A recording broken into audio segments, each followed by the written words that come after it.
திமுக வேட்பாளர் ராசா மற்றும் அதிமுக வேட்பாளர் லோகேஷ் தமிழ்ச்செல்வன் வேட்புமனுவில் குளறுபடி இருப்பதால் பரிசீலனையானது நிறுத்தி வைக்கப்பட்டிருக்கிறது. முழு விவரங்களை செய்தியாளர் வில்லியம்ஸிடம் கேட்கலாம். வில்லியம்ஸ், வணக்கம். இது தொடர்பான விவரங்கள். வில்லியம்ஸ், வணக்கம். நீலகிரி தொகுதியில் போட்டியிடுவதற்காக 33 வேட்பாளர்கள் நேற்று வரை வேட்புமனு தாக்கல் செய்திருந்தனர்.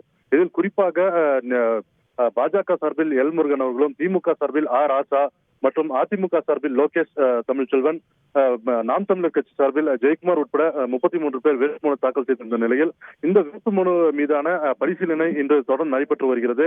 இந்த பரிசீலனையில் பாஜக வேட்பாளர் எல் முருகன் மற்றும் நாம் தமிழர் கட்சி வேட்பாளர் ஜெயக்குமார் ஆகியோரது வேட்புமனுகள் ஏற்றுக்கொள்ளப்பட்ட நிலையில் திமுக சார்பில் போட்டியிடும் ராசா மற்றும் அதிமுக சார்பில் போட்டியிடும் லோகேஷ் தமிழ்ச்செல்வன் ஆகியோர் வேட்புமனுவில் சில குளறுபடிகள் இருப்பதால் அந்த வேட்புமனு தற்பொழுது நிறுத்தி வைக்கப்பட்டுள்ளது. தொடர்ந்து மற்ற வேட்புமனுக்கள் சரிபார்க்கப்பட்ட பின்னரே இந்த வேட்புமனுக்கள் மீதான பரிசீலனை மீண்டும் தொடரும் என அதிகாரப்பூர்வ தகவல் வெளியாகியுள்ளது. முழு விவரங்களுக்கு நன்றி வில்லியம்ஸ். செய்திகளை உடனுக்குடன் தெரிந்து கொள்ள உடனே சப்ஸ்கிரைப் பண்ணுங்க.